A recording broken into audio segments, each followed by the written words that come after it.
imbogamizi nahuye nayo ikintu cya mbere icyo kwitwa umusitari biravuna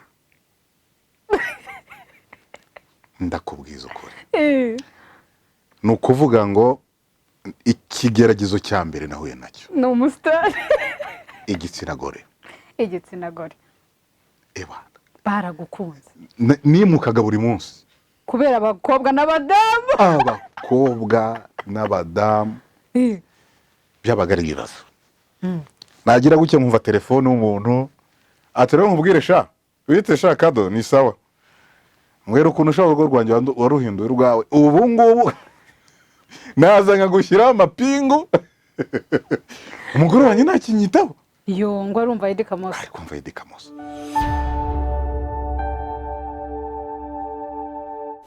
Yes, ku bakunzi ba The Blessing Show, amazina nk'isanzwe ni Juliet, ndabasuje muherereye mu izina rya Yesu Kristo kandi amahoro y'Imana akomeze kubana namwe. Nizere ko mumeze neza. Nimba utarakora subscribe, please go there kugira ngo ujye ukurikirana ibiganiro byanjye umunsi kundi uko nshizeho ikiganiro ubashe kukibona. Do it please, kuko nanjye mumesha umugisha. Imana ibaho umugisha. Umunsi rero twasuye umugabo w'umugisha cyangwa twasuye umustar, twasuye nkuko muri kubibona turi muri studio nziza cyane.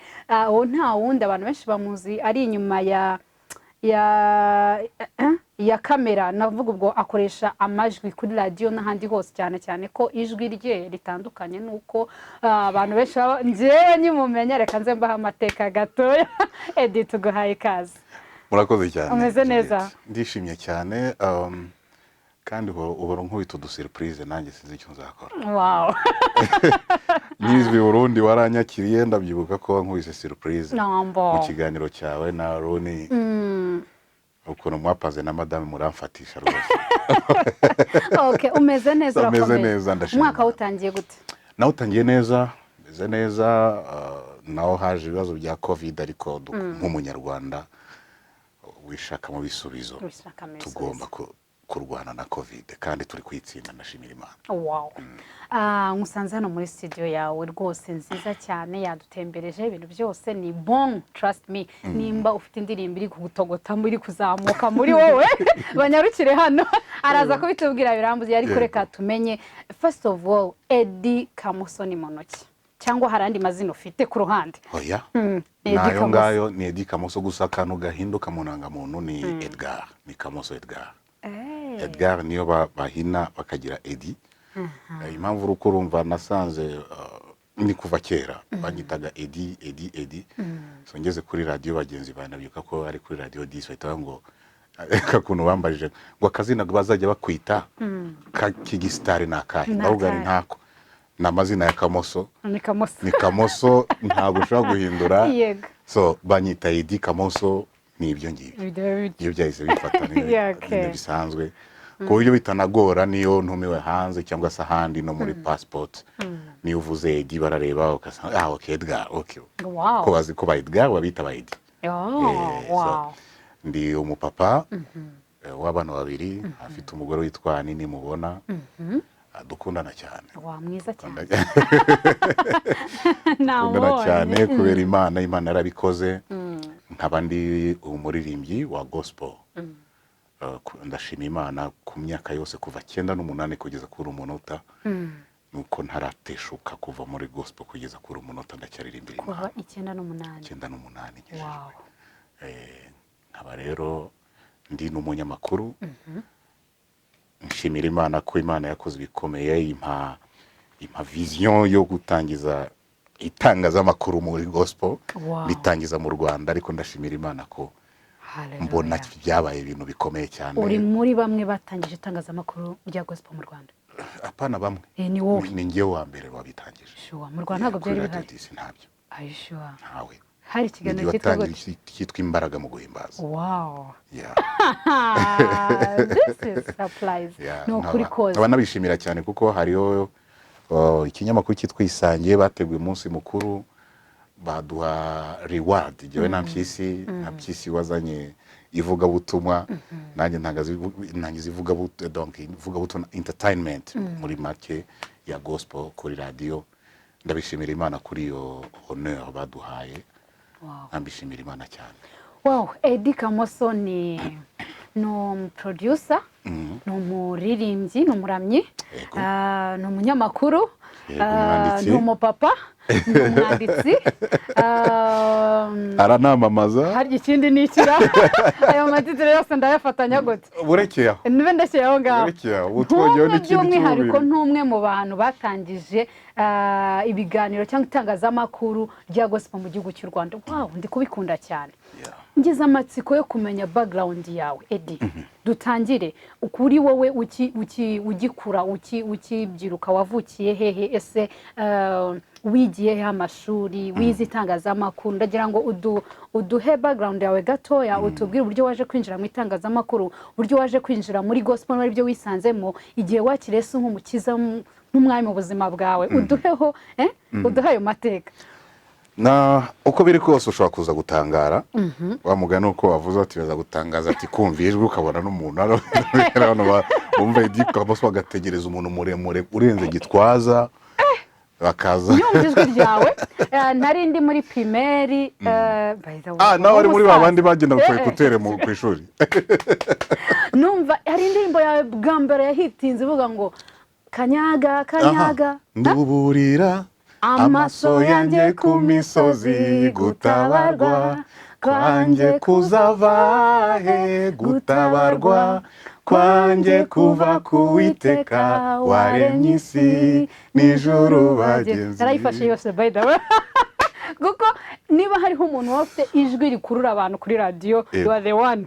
Kandi munyihanganye kuba narabakwepa kuko nta ndangamuntu mwari mwabona icyo gihe mwari kuzamfungisha. Abantu bose bagamba kuri radio, Eddy turagukunda, Eddy abantu bari barasaze kubera ijwi ryawe. N'ubu rwose ndabishimira Imana. Sinzi uburyo rimeze baze. Ariko reka mvugize ukuri. Hari abandi bafite amajwi meza kundusha. Hari abantu njya numva namwumva ari kuvuga ni wow ati mbega ijwi. Sibyo? Ariko ni ikintu Imana yarasize amavuta. Iyo nta mavuta nshobora kuvuga ukumva ndi gusakuza yo gati kiriya kintu kikize. Iki kijwi kiri kuri. Ni kimwe nuko madamu wanyu ushobora kugona madamu akavuga ati kutagonnye. Ndabikumva. Arizo kwaza madamu ndaganisha ariko arigina ni baburiya iyo ngonnye bigenda gute. Ikijwi ubufite ni nushaka kuvuga mbikunda ugona sexy nijyagira mu bari sana nyigasinzira kubera iki turahuje ngine Imana barasize amavuto yakabira. So rero ngewe rero ndu umunyarwanda, papa wanjye yahoze 59 sogokuru. Papa yarakiri muto, ngo yarafite imyaka nk'ibiri cyangwa umwe, bahungira muri Kongo. Ni naho nakuriye, niho navukiye, niyo nize primaire. Hanyuma noneho bigera igihe noneho cyo kugaruka mu Rwanda. Mu kugaruka kubera ko muri Kongo twari twaratinze kwera amashuri. Uri umunyarwanda rimwe na rimwe bakakwima amanota. Ikindi gihe Minerva ikabura. Hakabaho n'amagreve. So hanyuma no tugeze mu Rwanda rero mu gihugu cyacu twakoreye twitangiye turiga, ariko ibyo nize sinize itangazamakuru. Secondaire nize ibijyanye n'amashanyarazi. Natangazamakuru nize rwose. Hari abantu bajya bandika ngo Kamoso. So nize kuri Etel Igikondo. Hanyuma noneho nza gukora formation mu leta yazanye ikigo. Hari ikigo cyigishaga abantu biga bizi by'amashanyarazi. Ku icyo gihe kiste yari taranaza. Noneho ati abantu bagize harimo n'abantu benshi bavuye mu gisirikare n'iki babiga imyuga, kwiga imodoka, kuzikanika n'ibintu by'amashanyarazi. Nibiraka biraboneka byiza cyane. N'abandi baje bakora muri za electrogaz n'iki. Ariko ngewe si ibyo suko byagenze. Imana yakoze ibikomeye. Ndangije kuko nari na pastor ku ishuri. Twibara twiganye na papa Emile nabo twari kumwe. Hanyuma noneho mpita njya muri mu kisinzi niba nabivuga simbizi ari kigo. So icyo gihe ndabyibuka ko ari ikigo cyitwa Sonarwa. Cyashakaga abantu barangije secondaire kugira ngo babashe kubaha akazi ku bijyanye no gushaka abantu b'ubwishingizi. Yego. So icyo gihe ndabyuka ko nakoraga muri Okapi. Okapi car icyo gihe nakoreho stage, ariko kubera igikundiro cy'Imana barankunda, baranyizera, bakazansigira ibintu mu mastock n'iki. Nyuma yaho nza kumva ko muri Sonarwa bakeneye abakozi. Wari ukijwe icyo gihe? Yego, naringijijwe. Nari ndi mu muriro 98. Icyo gihe hari muri 2001. Uri mu wa kangahe? 98 nari mu wa gatanu. Mu wa gatanu segonderi nibwo wakiriye agakiza. Yego. So urumva rero icyo gihe icyo nakoze ni iki, kugera mvuye deja kuri na école zaïroise. Abantu baravuga ati uyu muntu ko tubona azi ibintu byinshi, bagashaka ko nguma kuri Okapi. Ariko giye muri nge numvaga hari ikindi kintu Imana impagarira, iri kumpagarira tu. Ndabyibuka ko icyo gihe nagiye kuri Radio Rwanda. Icyo gihe hari ikiganiro cyacagaho, kumvaga ko umuvuga butumwa witwa Paul Bahati. Rero nyifuza nakumva ukuntu samedi de tente bayitegura. Nkumva ko nakora ikintu kimeze nka samedi de tente ariko gihimbaza Imana. Wow. Nakumva Kasimu Yusufu ukuntu avuga, ukuntu ategura, nkumva nakora ikintu nk'icyo. Nakumva deuxième chaîne kuri Radio Rwanda. Yego. Akumva biri kukurya mu mutwe. Nibuka ko nigeze kujya kuri Radio Rwanda. Ndavuga ni nshobora gukora ikiganiro ko cyo genda byibuka ko navuye muri Kenya. Numva ukuntu bakora ibiganiro ko gospel itangiye kuzamuka muri Kenya cyane. Nkumva ko nshobora gukora ibirenze ibyo. So babikoraga nka plaisir tu, kwishimisha, ariko kumva nta bitangaza bigaragaramo. So ndavuga ni kubera iki mu rusengero yewe aho ndi no kwishuri nize, iyo mpimbaje Imana ubona abantu bakira barakira indwara bagahinduka. So nkeneye radio. Binjyamo gutyo muri Sonarwa nza guhura n'umugabo witwa Mugisha Daniel. Ubu ayoboye ikigo cya insurance. Ari umunyamakuru ejo munyamamaga, ariko uwo mugabo ndashaka kuzamuvugisha kuko ashobora niwe wabaye inzira yawe. Nibyo. Hanyuma noneho ndamubwira njyayo ankoresha interview. So ikintu cya mbere yabanje kumva ni Igifaransa. Nta kibazo kabisa. Nkora test ko ndabyibuka ko na papa wanjye nawe yari yakozeho nawe exam. Giye na papa turatsinda. Wow. Dusekiza na papa wanjye. Niwe festival mu rugo? Yego. Ariko papa wanjye urumva nta nuwemera ko ari papa kubera ko andushaho gatoya. Ansumbaho gatoya. Yego. Hanyuma noneho ntangira gukora, ariko papa nawe aza kugira ibintu byinshi, ayo ugenda komeza. Dukomeza nangira gukorera amafaranga pole nyuma nibwo noneho ninjye mu bya publicité za guhura n'umugabo witwa Aaron Nitunga. So Nitunga Aaron duhuye muri je nari fite indirimbo. Yego. Hari umuhungu twabanye cyane, n'ubu aracyari umusirikare, yitwa Claude, akora acuranga muri ya jazz band. Twaje dukorana cyane, dukora disquette. Ariko naho gani jewe numva hari indirimbo ziri muri njye, ati nta kibazo. So Claude rero nawe njya mushimira cyane uko afata izo ndirimbo, dukora disquette, tubanza gukora indirimbo yitwa Afrika Haguruka. Sinzi niba uyizitwa Afrika Haguruka, ukorere Imana ubona amahoro. Yes. Afrika semavuze. Yes. Iyo mvuze Afrika simavuze ibintu birimo. Iyo mvuze Afrika simavuze ubutunzi.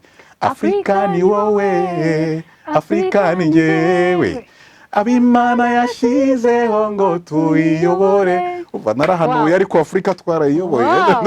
Wow. So ndashimira Imana rero ko icyo gihe aho turahura, akora indirimbo, amaze gukora indirimbo nibwo yavuze ati buretse n'indirimbo Afrika Haguruka, fata uyitware kuri Radio Rwanda, ariko giyewe numva ijwi ryawe niryo nifuza ko tubyaza umusaruro.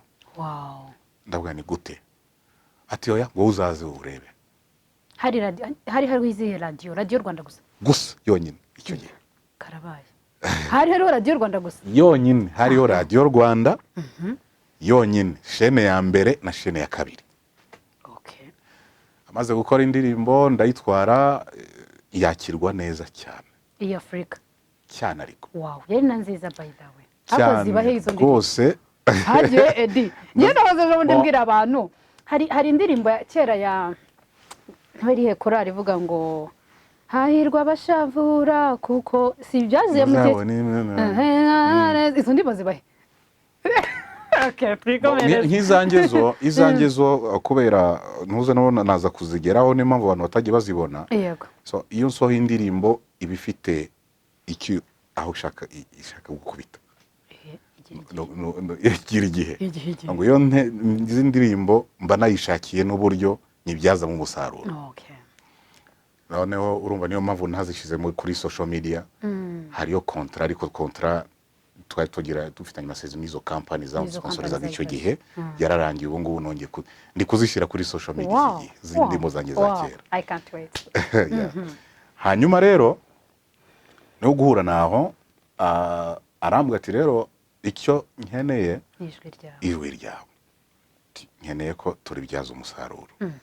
Gute turumva hari abantu bakora amafilme hari abantu bamamaza kandi we iryo jwi ryawe numva riri international. Ndabona ni merci arambwa ati nose ko mbona uri umurokore cyane wakwemera kwamamaza. Ndabona ni nakwamamaza sauf inzoga ibintu bidaheje Imana icyubahiro nibyo natavugamo sinshobora ariko ibindi by'ubucuruzi umwenda ibintu by'isukari kunywa n'ibiki ibintu biri positive mbega cyane rwose ibyo bidashobora kwangiza izina ryanjye. Ati nta kibazo uko niko yagize gutya ankoresha jingo imwe mu makampani ya telecommunication hano ijwi riza ariko biteye ubwoba ku buryo aranambwe ati iki kintu iyi publicity imwe dukoze umuntu uzajya ukubwira uzajya ukora mubwira ko amafaranga ukorera naya nta 500 baguhaye ntuzigire ufata ijwi ryawe muri byamamarizi wawe. Nibyo rwose mpagarara gutyo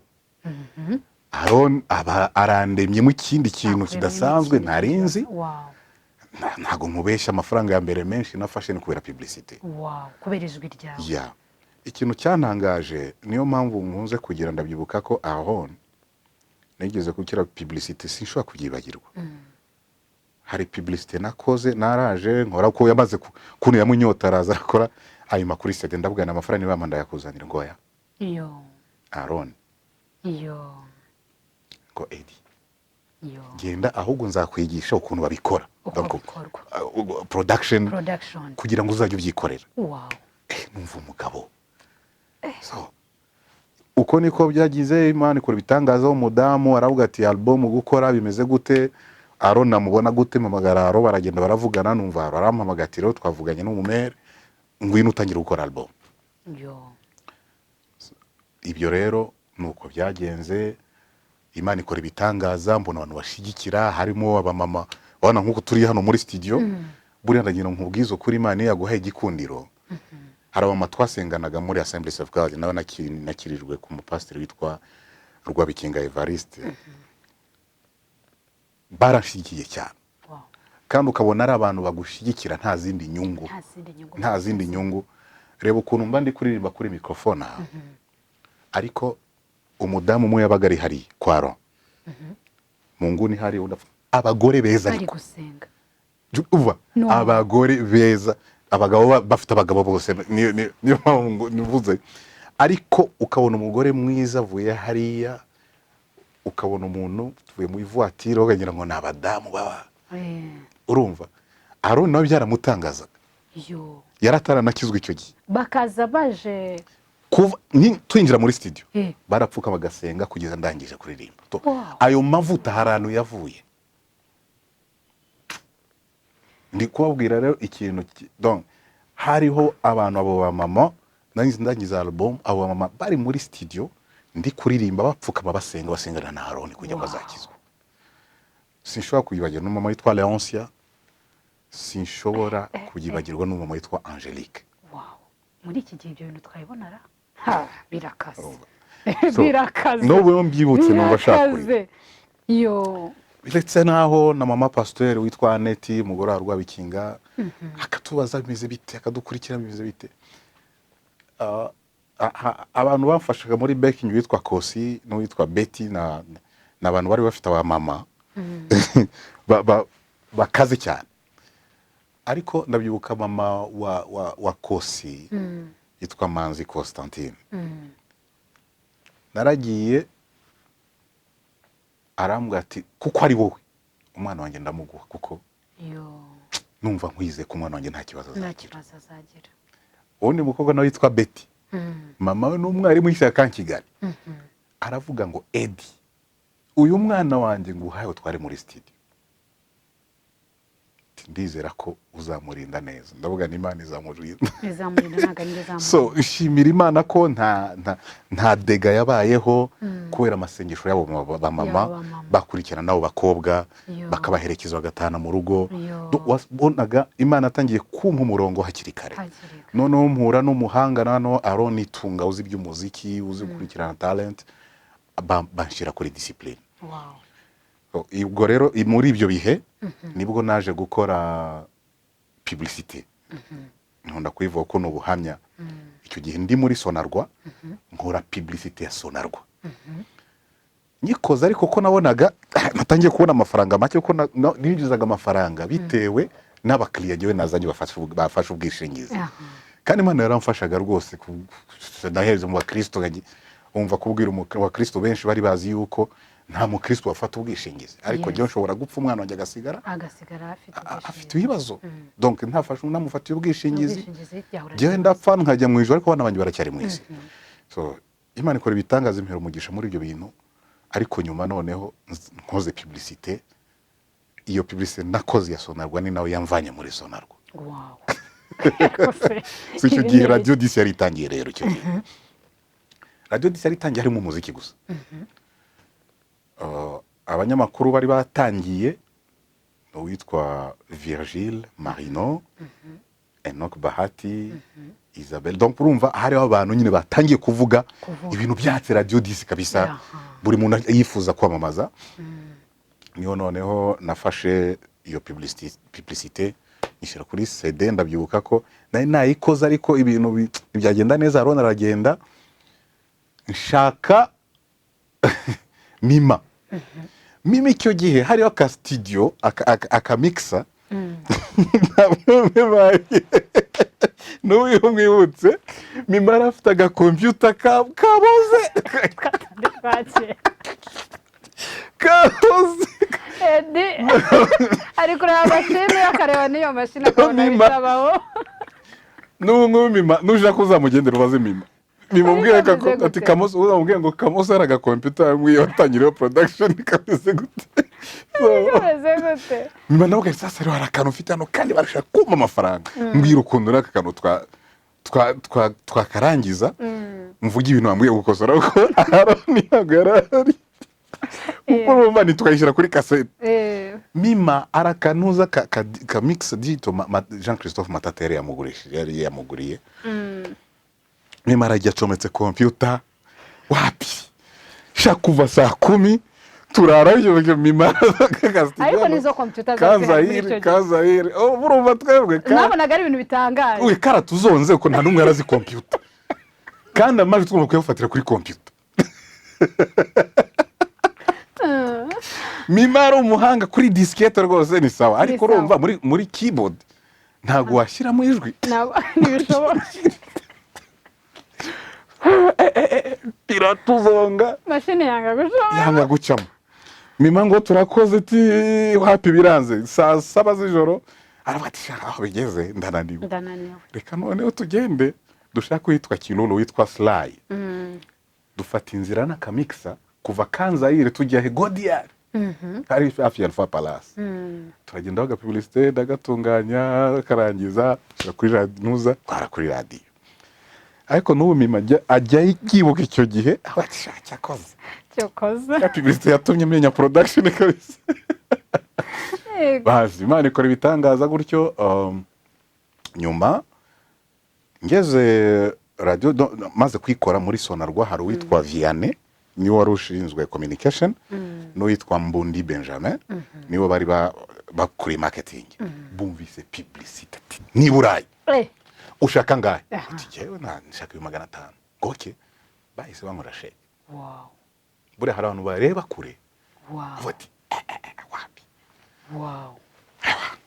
amafaranga nyakubita ku mufuka ani ibyara yambwiye ndabibonye rero kwijwi gusa ijwi ryo gukora nibwo Yesu usobanukirwa ikimana muri wowe ntangira kubyiga ndihangana mbijyaho ndagiye gute kandi icyo gihe urumva ntabwo ari kujya kuri YouTube ngo basura urabona hariyo amatito ngo usome ngo bigenda gute ndabicukumbura ndabicukwaho nabonaga ukunaro nako ndabicukumbura najya kwifatira nza gukora iyindi ya BRD uzabaze Celestin Gatarayiha murakorana RBA urumva so mu kwikora nyigejeje BRD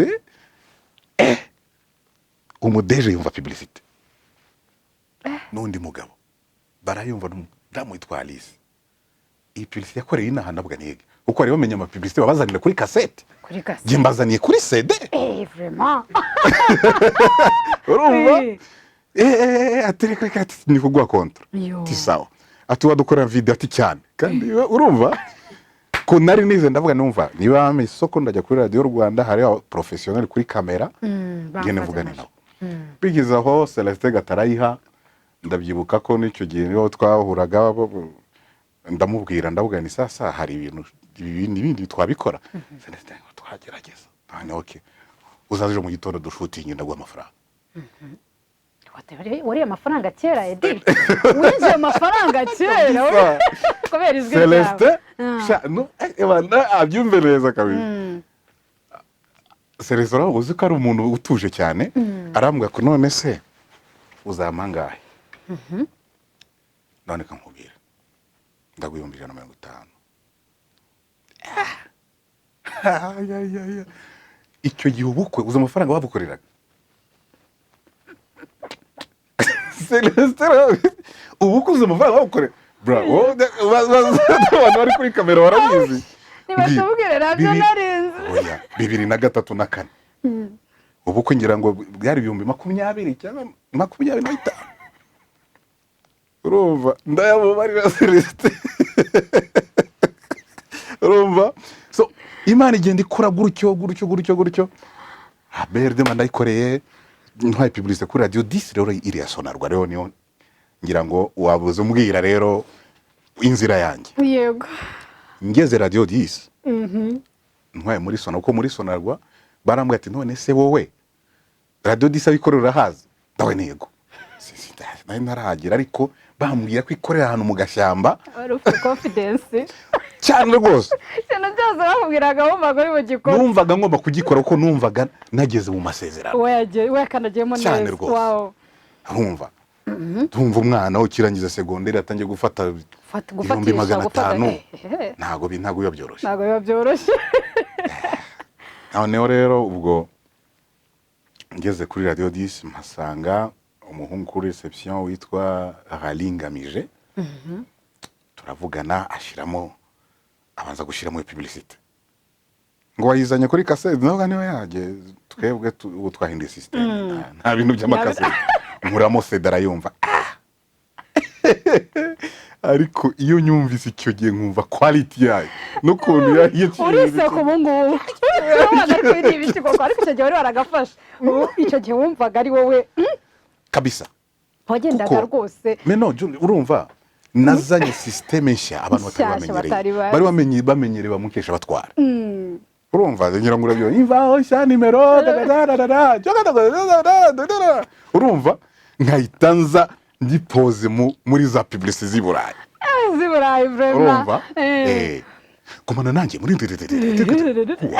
niryo rwe ryawe urabyumva umuhungu arazo mwizi ko tuzumva kuri za Canal Plus nabwo ni nibyo tuzanye uyu ni jewe ahita agenda arinjira yumvisha umuzungu ni wari Wednesday radio 10 ni no wari wikuriye kumubona byari ibintu bikomeye aragenda aramumvisha witwa Vincent de Marc uwo muntu ari hano mubwira ze muri office ndagenda si igifaransa aramvugisha ça va c'est toi qui as arrangé dit bien sûr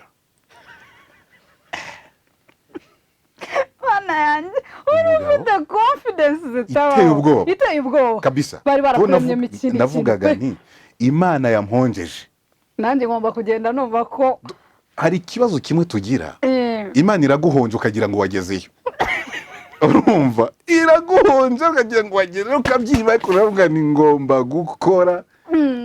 gukora ku buryo nkora uko nshoboye kose ngere ku bintu biri kure kandi Arona akambwira ati ntuzagire ngo haraho uzagera kuko ndashaka kugira ngo uzagere ku rwego ruri international. Wow.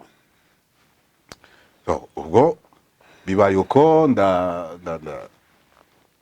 turavuganye tumaze kuvugana arambwira ati rero publicité turabyumva ni sawa cyane amafaranga ndavuga ni mumbwira amafaranga mwishyuza banciye niba ari 400 bakengena kuri sonographe n'amafaranga 400 ku kwezi baremeye ariko none arambwira ati sasa uzagaruke ejo tuvugana ukaba shaka umakazi ariko rero urumva abantu bagitangira urabona Virgile Marino sha nimba hari ikintu kimwe radio 10 yari yubatse kubona abantu abakozi bayo wow barihisha ku buryo sinzi uko nagize agakise ko mbabone ubuntu bon ndabona nayimaze iminsi nk'icyumweru kimwe batangiye by'umweru bibiri batangiye bari kuvuga wumva bati abantu icyabanyereka uko niko byagenze rero nza kugenda subirayo bakoragara ku Gishushu ni office ya riri hanyuma noneho arambwira ati icyo ngushakira rero mu majwi nari nkeneye ni ririmo wow bitango pa iryo aro yambwiye wow ati hano mu Rwanda ushobora kutazabona umuntu azi agaciro kijwi ryawe yes ariko genda bizi hari abazaza mu Rwanda bakeneye iryo jwi ryawe kandi uzaribyaza umusaruro ntiyarakijijwe ariko urumva yarampanuriye nibwo noneho yambwiye ati sasa rero ukuntu bimeze ndashaka gukora kuri radio 10 wow ndavuga ni gukora birashoboka ariko nimba ushaka ko sinyana kontra nawe tugakorana no kumpa isayimo cyo guhimbaza Imana quoi Dieu à la radio yeah bien sûr yes we ntago yumva ko nagenda nkavuga Imana kuri radio gutyo just like ntiyabyumvaga inzira bishobora gucamo ndavuga nego uzakora iki louange adoration ti comment ti gute ndavuga ni Imana izakora ibitangaza abantu bazakira indwara abantu bazabohoka ngo yabyumvaga ariko hagataho nari maze igihe ndi no mu biterane dukorana aba pastor Gashumba ba Paul Bahati bagitwaza ba Masaso mu nkuru nziza rwose igihe Imana amavuta kabisa rwose ku buryo iyo ukorera Imana ikintu cyose igihe kiranyerera noneho arambwira ati sasa rero iby'Imana hano ndavuga niho yabikore urebe ntushaka publicité nzajya nkora bikora urebe arambwira ati kereka ngiye kuvugana na madame icyo gihe yari afite umugore w'umunyarwandakazi aramusobanuraho cyane Solange rwose ndamushimira cyane yuko iyo adashyiraho vi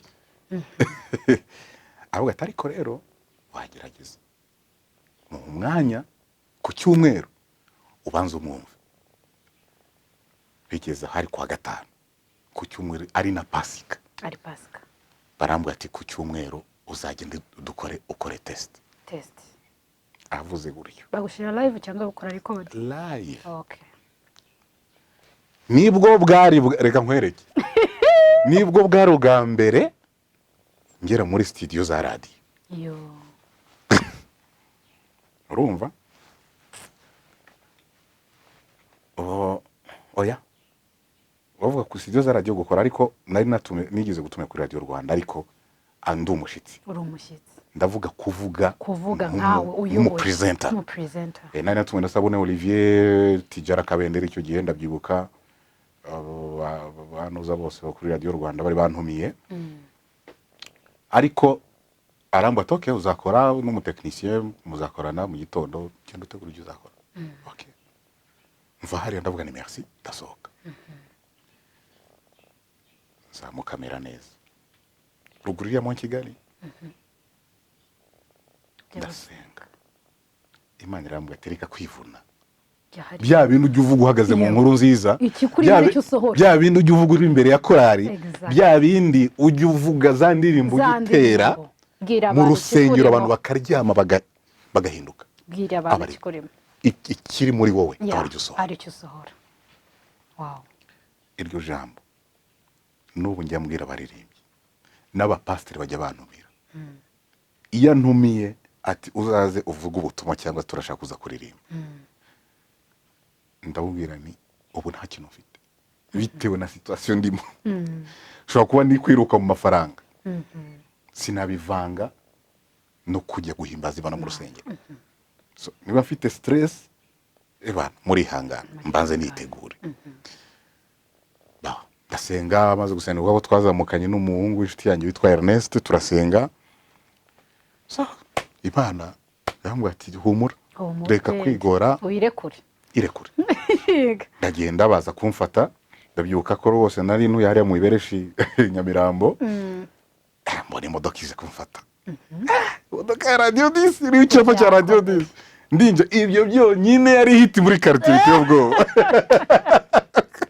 Kairix kanditseho radio 10 wow ndagenda rero ko tigusenga abantu bose baneza amatwi tu abayobozi bose barabari kuri radio yes iragenda gute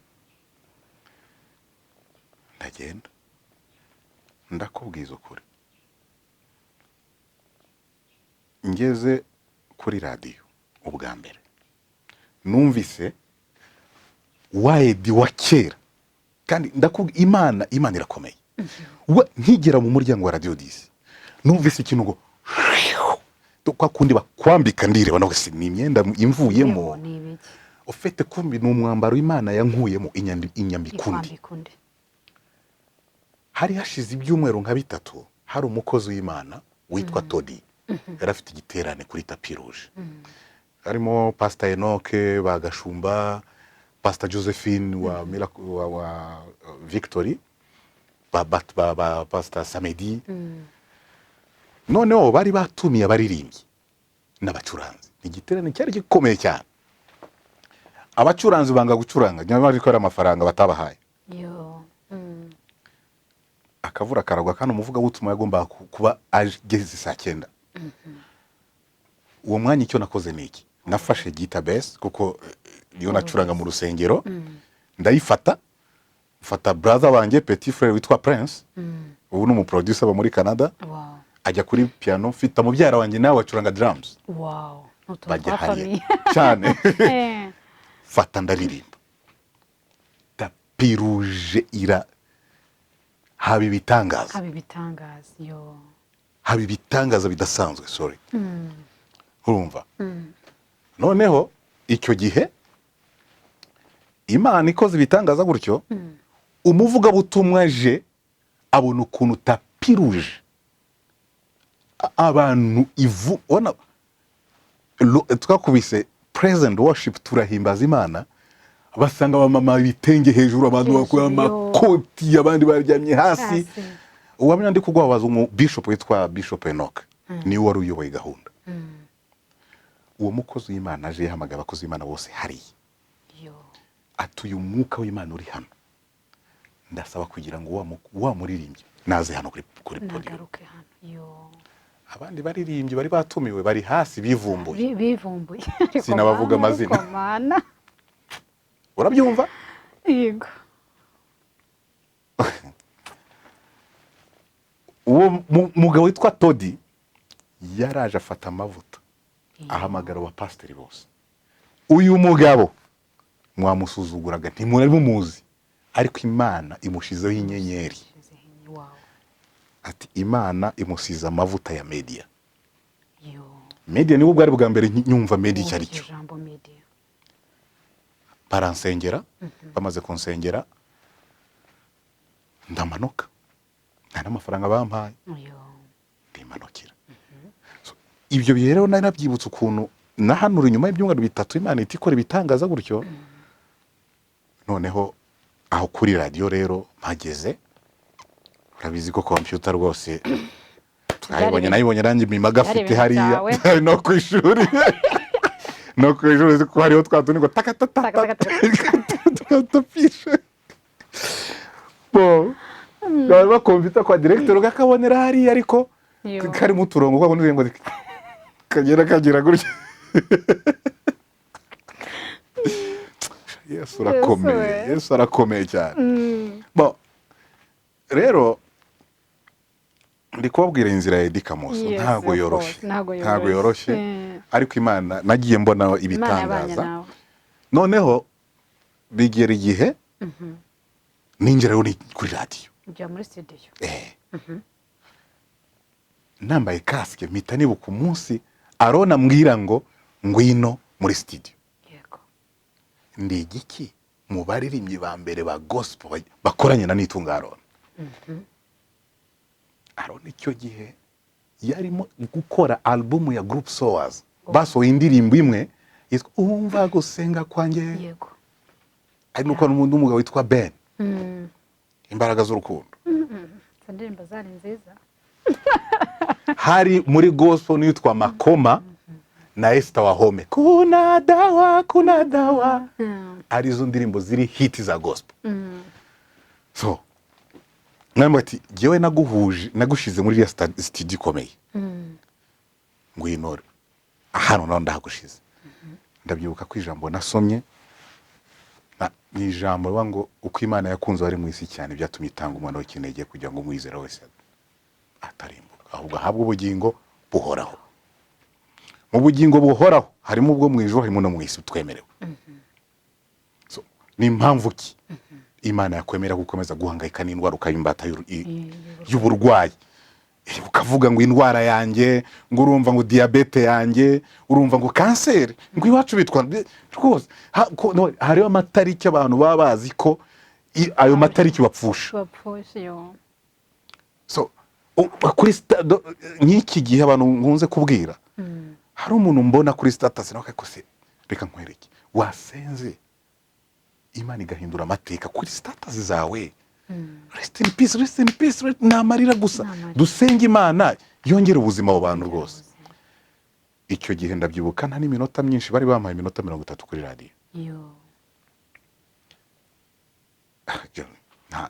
Kubisubiramo bijya binde bibi mbura ukuntu bigenza. Umugore wa mbere wahamagaye n'umwana wahamagaye umwana w'umukobwa, telefone yari 3010. Ako bwari ubwa mbere bumva ikiganiro cya gospel ngira ngo cyangwa umuntu ubwiriza kuri radio. Bari bakeneye kubwiriza, hari wabwiriza kuri radio buri wa gatatu. Paul Bahati ba AAA ariko nyine kwari kwako ni mu rusengero kuza misa. Dusoma icyanditswe bigera nagutya murabeho sibyo. Nta telefone cyane nta kuganira n'abantu ukumva umuntu gutye ariko systeme nazanye nivuga butumwa no mu ndirimbo donc abantu bakanabohoka. Telefone ya mbere mudamu nari nasenze Imana inyereka Imana ikize ibibyimba mbona umuntu wari ufite ibibyimba kira ndabivuga kuri radio ndavuga ni sinzi ikintu mbonye mbibonera muri studio ariko sinzi niba ari wawe uko bigenze. Telefone umukobwa arahamagara ati ibintu bibaye iwacu twari kumva kuri radio kuko nari fite systeme yitwa kora kuri radio yawe cyangwa touch your radio. Mu gihe ugati imperezo uwo muntu mu gihe tukivugana ikubita hasi ari gutanga ubuhamya ukuntu Imana imukirije umwingo. Bari bafite baje no kuri radio 10 kubinyereka impapuro za muganga babohereje muri Canada kubwo bagomba kubagwa n'ibyimba mu nda. Imana irabikiza. So uwo munsi hiri ubuhamya bw'abantu Imana yakora ibitangaza. Abakoze uwo munsi sinya ntinya kubivuga kuko abo n'ubu baracyahari nta muntu wapfuye abahari bagenzi banjye. Telefone zose kuri radio 10 zaje ari ubuhamya ubuhamya. Eddy Kamoso umva tukubwire turi mu kiganiro cy'ubuhinzi, turi mu kiganiro cy'abana ngo mutubabare tubwire radio 10 rwose mwaje umva uyu muntu aje akavuga ati ndashimira Imana ko tubonye ikiganiro kituruhura kitwibagiza RTL. Wow. Can you imagine? Yo. Mutwongere bati umva bibi bibazo amasaha gufata iminota 30. Bibi bibazo urumva deje wa muzungu niyumvaga ikinyarwanda ko mugore ari mu kumusobanurira ibintu biri kubera kuri radio. Umuzungu ati bakure cyo kora isaha. Ayiwe. Wow. Abarukomeza guhamagara bakizwa uzi kumva umusirikare ati jewe ndi captain wereke ndibandanye ibintu wibari. Urumva bibi bibazo uri mu mavuta pe cyane. Uko niko ratangiye. Wow. Uwo munsi umuzungu yagakunde ko ati komeza. Rero urumva ibyo bibazo ku cyumweru bakazabirwa umunsi wose na MC Mande yaza gucuranga indirimbo z'abazi nawe n'ibiki cyose yahamagara ngo ti urumva dole yabavuga doni assalamu alaikum zikarongera mu Islam ngo yasashimwe urumva hazaho ibibazo ngo Eddy Kamoso rwose yadusengeye ariko MC Mande nicyo namukundira rwose yaravuga ati rwose jewe ntago sinanga kwakira abantu ba Eddy Kamoso nta kibazo nimushaka muhamagare bagatanga n'ubuhamya mu biganiro bya MC Mande akabemerera uko niko Imana yagikora ibitangaza. Wow. So noneho Virgile aza kugenda mu kugenda bari donc radio 10 yari ikeneye umuntu ugomba gusigara umwanya wa Virgile. Kandi ni ikiganiro gisanzwe ugomba gucurangamo indirimbo zisanzwe. Mfite contrat radio 10 ariko si mfite contrat nk'umupasteur. Mfite nk'umukozi wa radio 10. Yes. Bafite gukoresha icyo bashaka ikiganiro bashaka. Okay, ndavuga ni sawa. Mpindura system ya Virgile. Ndavuga nta kibazo nzakora. Nukuvuga ngo nashakaga indirimbo ifite message ikaba ariyo topic. Ndicyo benshi bakurikije ku radio uzabyumva ari benshi babikomeje. Donc nkashaka indirimbo tuvuge nk'iya Makanyaga Abdul. Ubu nubugira gatatu nkubitwa mvuye mu kabari nazangiye nani. Yego. Kabigira ko ga system ni wakaza. Wow. Ikaba topic kubera amagambo ari mu ndirimbo cyane. Icyo gihe rero MTN yisutsemo isuka cash. Icyo gihe nahise ngihindukirwa nezerwa. Urumva mpamenamo cash. Ibiganiro ntangira kubiryaho amafaranga na publicité nkora kiba big kugeza 2008 2009. Noneho nza kuyobora Sana Radio mva radio 10 nyobora Sana Radio kuko urumva ubuzima bari butangiye kwaguka. Nyobora Sana Radio forma abanyamakuru aho ngaho kuri Sana Radio. Hanyuma noneho mbore indi contrat mva hano ngi Burundi uko nagiye nkore Burundi naho Imana yeho iba ibintu biba double ya hano. Wayoboye radio utarigeze wigitangazamakuru. Ndanatoza uranatoza abanyamakuru babyigiye. Buretse n'ibyo na Tanzania nagiyeyo ntoza abanyamakuru kandi ubona abanyamakuru beza.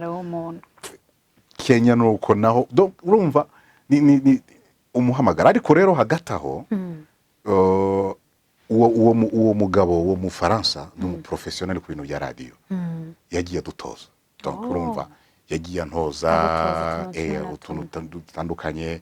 None hariho n'amahugurwa tuvugira BBC cyangwa Deutsche Welle y'abanyamakuru babona bari bashoboye nkajyayo akanyohereza ahantu nshobora gukura amasomo akampa n'ibitabo. Akanyigisha ukuntu presenter agomba kuba yifashe uko communication uko wakomunika n'abantu kuko avuga ati ibintu bikurimo birahari bikurimo. Donc ukeneye akantu gato cyane. Yes. Nibyo. So trainings nakoze nyinshi mva hano rero mva mu bya radio ngi Burundi naho nkora kuri radio ariko noneho ndaguka noneho radio hari radio nayo isiba kontra yitwa Rema FM ariko bivuye mu kiganiro cyitwa Nezerwa nakoraga hano Nezerwa na SMS Media kuri Radio 10 yafunguye company hari uko akundi bacuruza ama SMS ukandika SMS agura umwanya kuri radio yitwa Rema FM icyo gihe nabwo byayo amaze kugurayo nkivuga kuri radio nyiri radio ati oya twumva ati radio twumva yaba BBC ati bagiye muri BBC cyangwa Deutsche Welle turi kumva urumva rero abanyarwanda baba bumva radio babo barahamagara Kamoso urumva ndi mu kiganiro gisanzwe turavuga kungo oya baba wati Kamoso dakwigiza ati neza nakubuze mu Rwanda radio DC tinone nkuvise Burundi ati insengero Kamoso kuyagara yaraciye ibintu iwari waraciye ibintu vraiment ati insengero ko tutari mu kiganiro ngo ntuncika yo nkabona boss avuze ngo nta urumva tukabanza tukahagarika ikiganiro tukabanza nkamusengera tugakomeza ibindi biganiro uko niko byagenze kugeza ubwo ngarukiye nanone mu Rwanda y'amavuta Imana yajyagura ubu ndashimira Imana kubw'ibyo naho atari inzira yoroshye ari byinshi nagiye mpura nabyo bitandukanye byari no kunkura mu gakiza ariko ndashimira Imana ko ndi muzima mfite umuryango nguwe neza. Ufite abana bangahe? Babiri. Umukobwa n'umuhungu cyangwa se n'abahungu? Bose n'abahungu. Ubundi guhanura abakobwa ariko jyagiye kuza. Madame nanyumve. Atako. Anyway, ndi guhanura Imana duhe impanga z'abakobwa. Asa nka madame. Cyane kabisa. Urugendo rwa rurerure ariko rwa rurimo Imana, rwa rurimo imigisha myinshi cyane, myinshi. Ariko ibyo byose hari challenge wagiye uhura nazo. Yego. Ndagira ngo udusangize zimwe muri challenge wagiye uhura cyangwa zimwe mu mbogamizi wagiye uhura nazo mu rugo watubwiye ibitangaza pe. Ibyo byose wari uri mu yandi mavuta, hari uwundi mwuka wari urimo. Uko mbyumva ko nta hantu Satani yari bukwinjirire tu. Ntaho yari bukwinjira ko wari ufite inumbero yo gukorera Imana nta kindi kintu pe cyari mu mutwe wawe. Bavugaga ba radio mfate mbwira abantu Yesu Kristo. Ariko noneho ndagira ngo tubwire imbogamizi wahuye nayo mu rugendo rwawe. Imbogamizi nahuye nayo ikintu cya mbere icyo kwitwa umustar. Biravuna. Ndakubwiza ukuri. Nukuvuga ngo ikigeragezo cya mbere nahuye nacyo. No umustar. Igitsina gore. Eba. Baragukunze. Nimukaga buri munsi. Kubera abakobwa n'abadamu. Abakobwa n'abadamu. Byabagara ibibazo. Nagira gucye nkumva telefone umuntu atero nkubwire sha wite sha kado ni sawa. Mwero ukuntu ushaka urugo rwanjye waruhinduye rwawe ubu ngubu naza nkagushyira amapingu. Umugore wanjye ntakinyitaho. Yo ngo arumva Eddy Kamoso. Ari kumva Eddy Kamoso.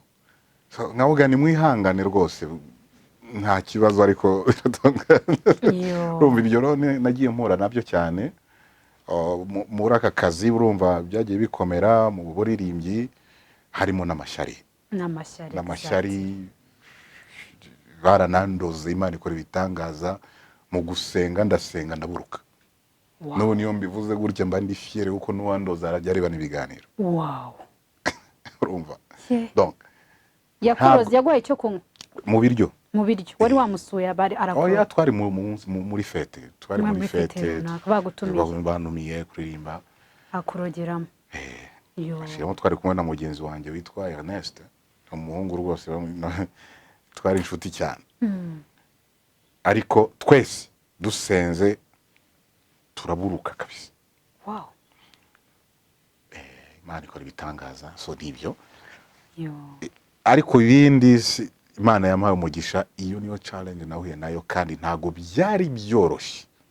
Kuko ikintu cya mbere amafaranga yarabonekaga afite akazi keza nkunzwe ariko ndashimira Imana ukuntu Imana yanyije icyo kintu. Kugeza n'ubu ntago kikuri hose cyangwa cyarashize. Bon.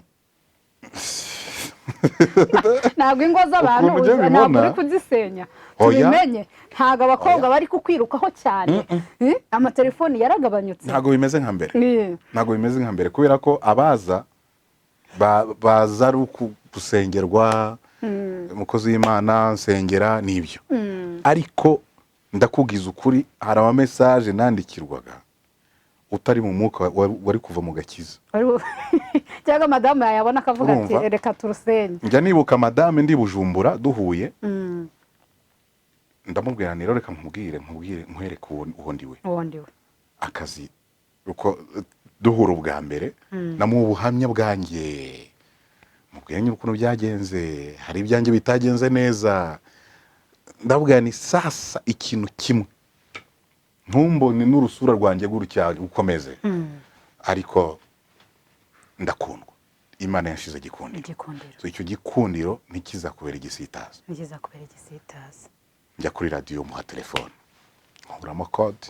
tamuha usome message kuva kwiyande zose baguha asanga bose n'abakobwa n'abadamu madame nkazajya ndi hariya mu kibazo mbona yicaye ngo ukabona umujinya kumwica so umujinya ahubwo ari gutangara abarundi kazi ntago bamenyere kumva umukobwa bwira umugabo ndakwifuza nkufuza ati icyakumpangu icyama gushira amaboko yanjye urumva turi mu ijambo ry'Imana wari gutekereza yagiye mu yindi challenge ikomeye ni nawo mpamvu akenshi nagiye niyima cyane iyo numvise umukobwa cyangwa umugore kuvuga ngo turahuye ahangaho bavira ikibazo n'ubu nabivuga ahangaha nta muntu nigize nicara nawe iwanjye mu rugo cyangwa se muri restaurant ngo twahuye hari kuri telefone ni ukuvuga ngo Eddy nta muhamagaye agira ubwoba ntari mubizi nabyo Eddy wagize ubwoba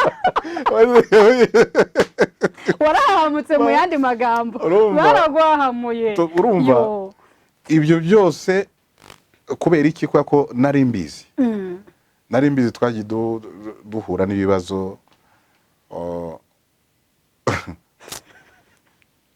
mu rusengero byari ibibazo ibyo byose noneho ari Eddy bari bazi uyobora kuramya no guhimbaza ibyo nabyo urabizi uruba mu rusengero urabizi uri dirija urumva buri mukobwa wese wifuza yuko nyine mugendana abari hafi ya so urumva rubigegeze hari Eddy bari bazi wa dirija na Eddy Kamoso w'umukozi w'Imana ukomeye ukora ibitangaza njya nibuka umunsi rero gitwaza ubwa mbere avuga ngo mwari muzi ko umuhungu wacu ubu mwari muzi kuri radio Eddy Kamoso muramuzi tingiye kumubereka ibibazo bikomeye basanga ni Eddy wundi bazi wari ufite agakamera gafirwa mu rusengero urumva gira abasahiba muri hazafa aho ngaho ariko bavuga ati Imana irakomeye kubumvaga Eddy bakajya n'undi Eddy kandi ari Eddy yo muri Assemblée de Dieu na za Contemporaire urumva ibyo byose byongera ibindi bintu